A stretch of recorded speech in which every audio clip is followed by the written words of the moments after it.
صدور نامه سوم برای کسانی که در طرح سپرده‌گذاری شرکت کرده بودند.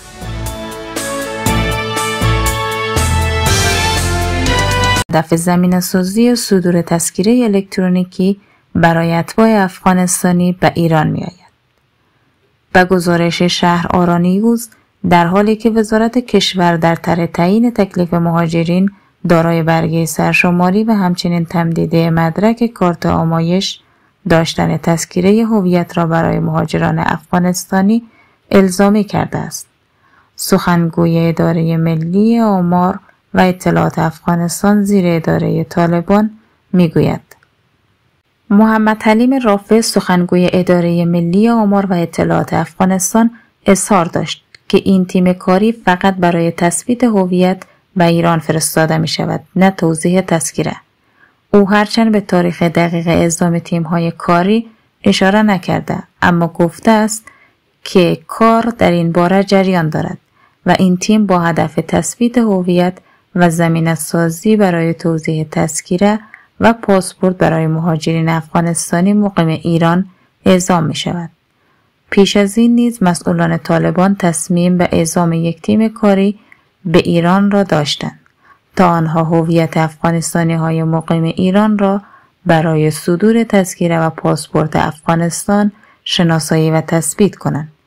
کابینه طالبان با صدور اطلاعیه‌ای در این باره گفته بود که این تیم مسئولیت شناسایی و تثبیت هویت شهروندان افغانستان را به عهده خواهد داشت و همچنین زمینه‌های لازم برای صدور تذکره و پاسپورت را فراهم خواهد کرد.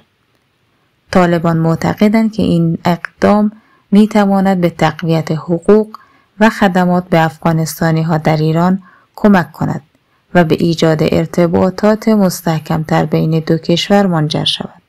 این در حالی است که روند اخراج مهاجرین غیرقانونی از ایران در این اواخر شدت گرفته و حتی مهاجرین افغانستانی دارای کارت سرشماری نیز میگویند که جمهوری اسلامی ایران کارت‌های سرشماری آنان را جمع‌آوری کرده و برای ترک ایران از آنها نام‌نویسی می‌کند.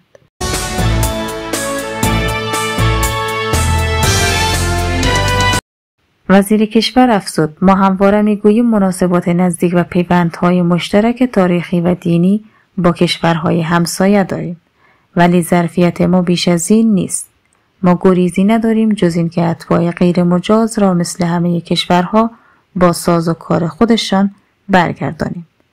مومنی با اشاره به لایحه تشکیل سازمان ملی مهاجرت گفت: با تصویب این لایحه در دولت به مجلس ارائه شد و الان در دستور کار قرار گرفت که میتواند تحول خوبی در موضوع ساماندهی اتباع غیر مجاز ایجاد کند.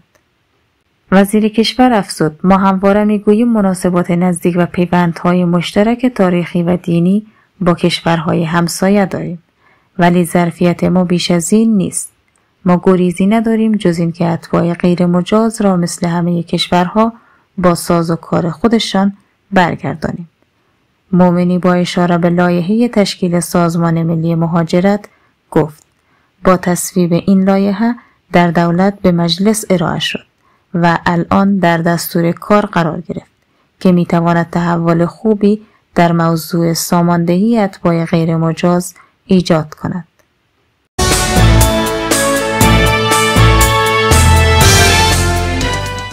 و در خبری دیگر، امیرالله شمقدری، معاونت امنیتی استانداری خراسان رضوی، گفت: بازگردانی روزانه اتباع غیر مجاز افغانستانی در سراسر کشور با انجام مراحل قانونی از طریق معبر رسمی دوقارون در حال انجام است.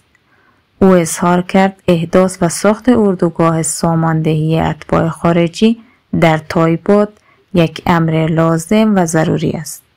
وی ادامه داد: بازگشت اتباع افغانستانی در اولویت برنامه‌های وزارت کشور است که با جدیت در حال انجام است.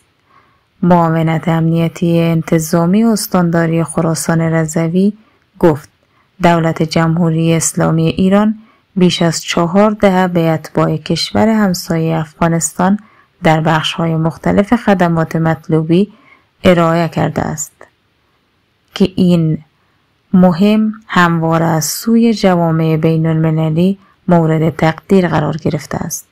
معبر دو قرون یکی از امن‌ترین دروازه‌های ورود اتباع افغانستانی به ایران است که سالانه افزون بر 1 میلیون نفر مسافر از طریق این گذرگاه وارد دو کشور ایران و افغانستان می شوند. دستگیری گروهی از اتباع غیر مجاز فاقد روادید در ابهر. فرمانده انتظامی شهرستان ابهر از دستگیری گروهی از اتباع بیگانه فاقد مجوز و روادید قانونی در این شهرستان خبر داد.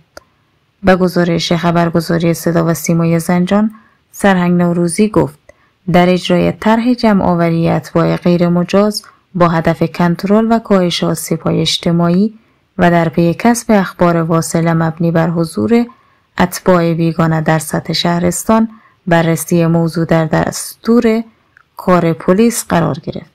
وی افزود ماموران پلیس امنیت با همکاری کلانتری‌های پنجگانه شهرستان و با انجام مراقبت پیرامونی موفق شدن یک گروه از اتباع غیر مجاز را شناسایی و پس از هماهنگی با مقام قضایی آنها را در محل مخفیگاهشان دستگیر کنند.